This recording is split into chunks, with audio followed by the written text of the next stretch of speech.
night, and I've just come home and I've got a parcel, so I've just brought it down to put it into the greenhouse.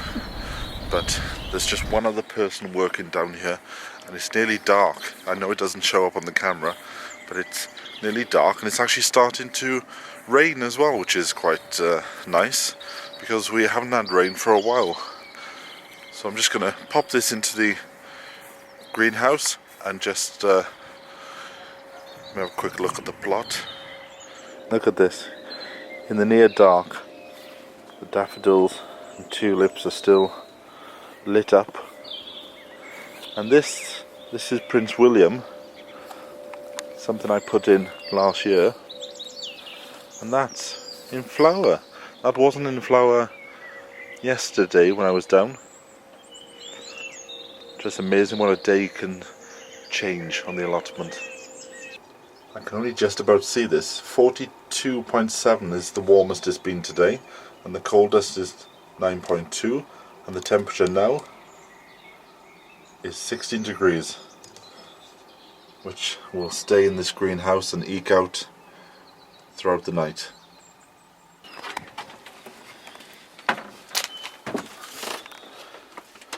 Let me put the light on. I need to give this shed a clean out as well. Right, just have a look in this mouse trap. Anything? No, nothing there. Nice bit of drizzle. What I can smell now is the smell of rain hitting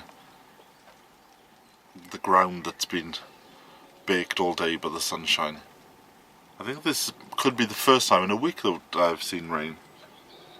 But I'm not going to spend too long down here tonight. It was just to drop off those plants and check on the mice. But it's beautiful to come down at different times at the allotment and to experience it at different times of the day.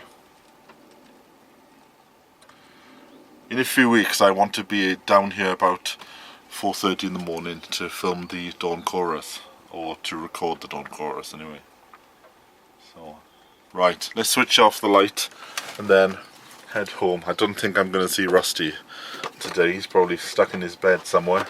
So I'll see you tomorrow.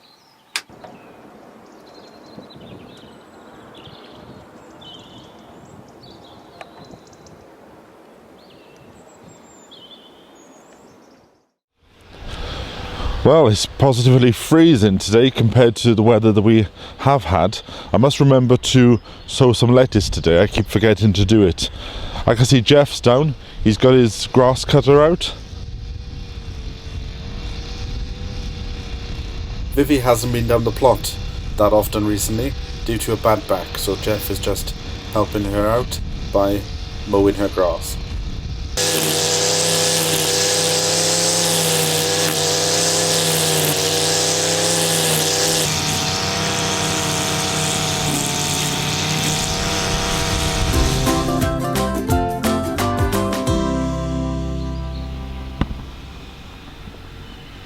Now Rusty was sniffing down here a minute ago. Look at that. Is that what I think it is there? Can you see it? I think that could be a dead mouse.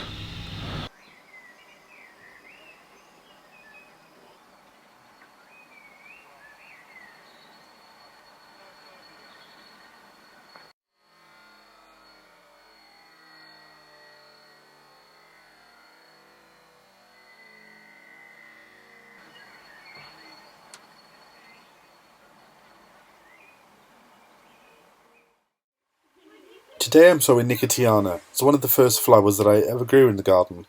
It's about 90 centimetres tall, and you can sow it from February to April, and it flowers from June to September, and it's got beautiful pink, red and white flowers. Wonderful. So all I'm doing, because it's a very small seed, I'm just putting a thin layer of compost on top and then a few squirts of water. I've remembered about the lettuce. Now this variety is called Lollo Rossa. It's the red lettuce, and I'm putting them into these plug plants. Just make a little hole with your finger and then pop a seed in. Now this year I'm trying one seed per station. You can put 2 or 3 and then thin out, but I thought let's try it just for 1 per station, and then it gives me a good idea on seed germination from this company. Now if you want a flower that puts on a good show, I suggest Cosmos. I grew this last year and it really filled the garden up with pink, red and white flowers. So I'm doing some more, so just put them in the soil, layer of compost on top and then some water. With all this sunshine, the weeds are also growing, so a lot of time at the moment is spent with just weeding.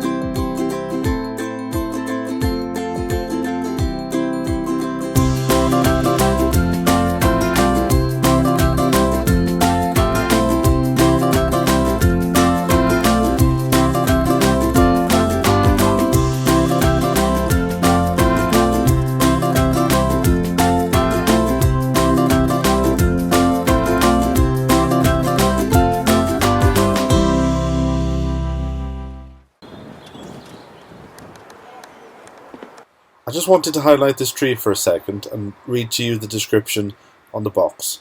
It's a beautiful little tree that will put on a dazzling spring show of star-shaped white flowers, followed by a tasty crop that's ready to pick from early July, and then by glorious autumn foliage. Life is now starting to burst into the garden. The peonies have started growing, the tulips are out, the 4 berries in flower. After the cold and long winter that we've had, it's finally good to see the allotment getting back to normal.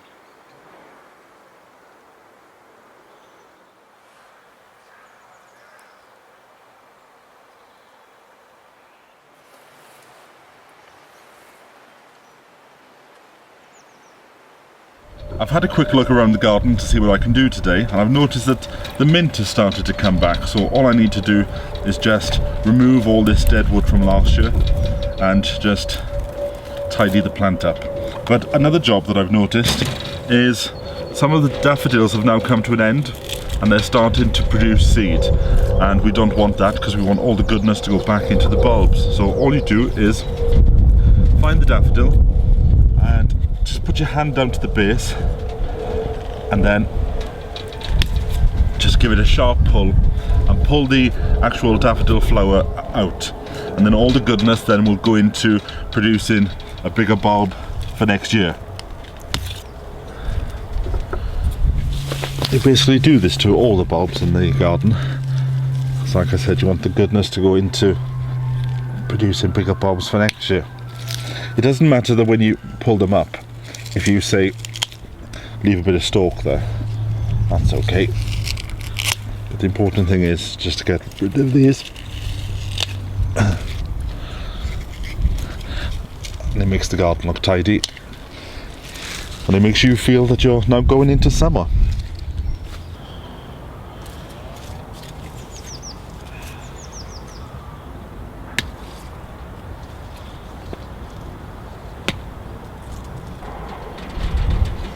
Well, the raspberries are looking wonderful. This variety is Glencoe, and it's a summer variety. If you remember, I cut these back last November and tied in the new growth. And the new growth, look at it, it's doing wonderful. So I'm just going to part that because that's fallen over there, and I'll just get some string and tie that in there because we need some space between them so that they don't become mouldy when they do actually fruit.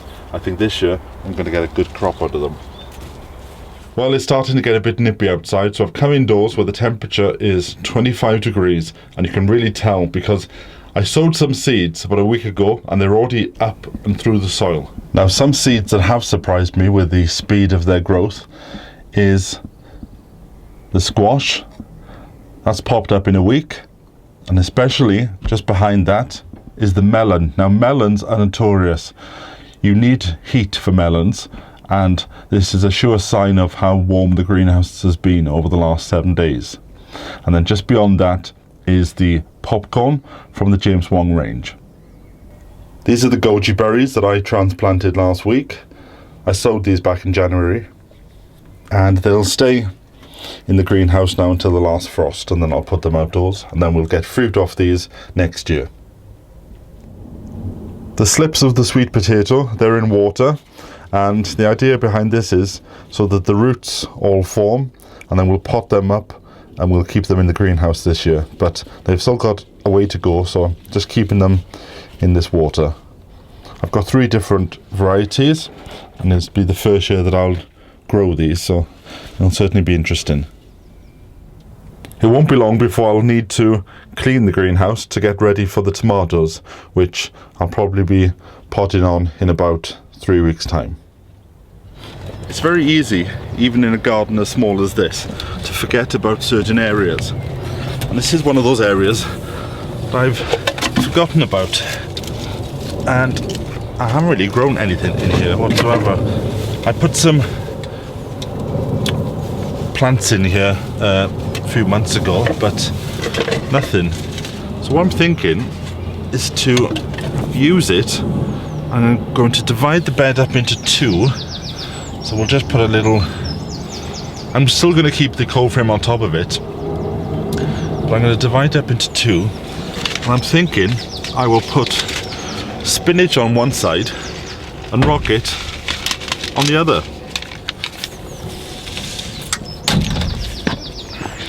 So let me just come around to the side of it. And all I'm going to do is just put the spinach on top, just scatter it. This is also known as broadcasting seed. Broadcasting seed is when you just put it in your hand and just like throw it anywhere. So this will be our spinach bed. Put a few more in, may as well finish the packet. And then just go over it with my hand to make sure that it's covered.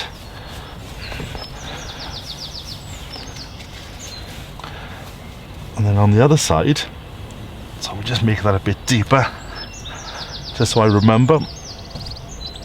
On the other side, I'll put some rocket.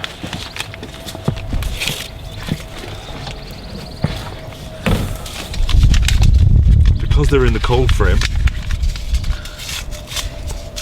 we should have an earlier crop.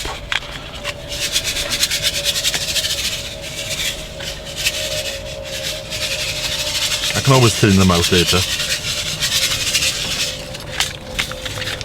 And again, just put my hand over them. And I'll give them some water. And there we have it. 2 more beds made. Something to look forward to in the summer.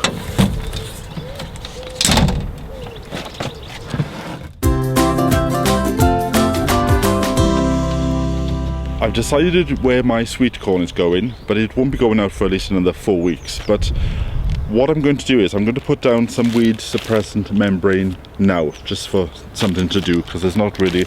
I think I did too much last week, and therefore the jobs are a bit thin on the ground this week. So I'm going to put this down, because once you put sweet corn in, it's very difficult to get in amongst sweet corn to try and get the weeds out.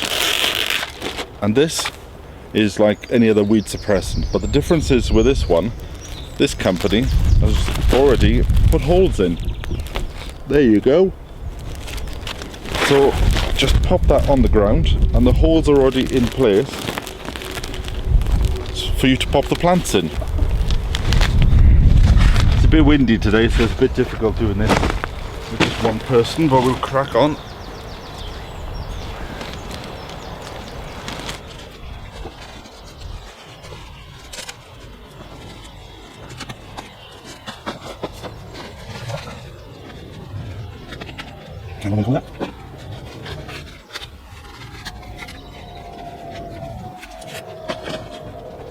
And there we have it. All now just ready and waiting for the sweet corn. If you want to, you can put some bark on top. Well, that's the end of another week. I don't feel as if we've done a lot this week, but we've put some seeds in, done some weeding, and prepared for the sweet corn. Maybe next week there'll be a bit more jobs to be getting on with. I may put my beans out next week, and hopefully this wind will die down and you'll be able to hear me a lot better. So until next week, from me, bye for now.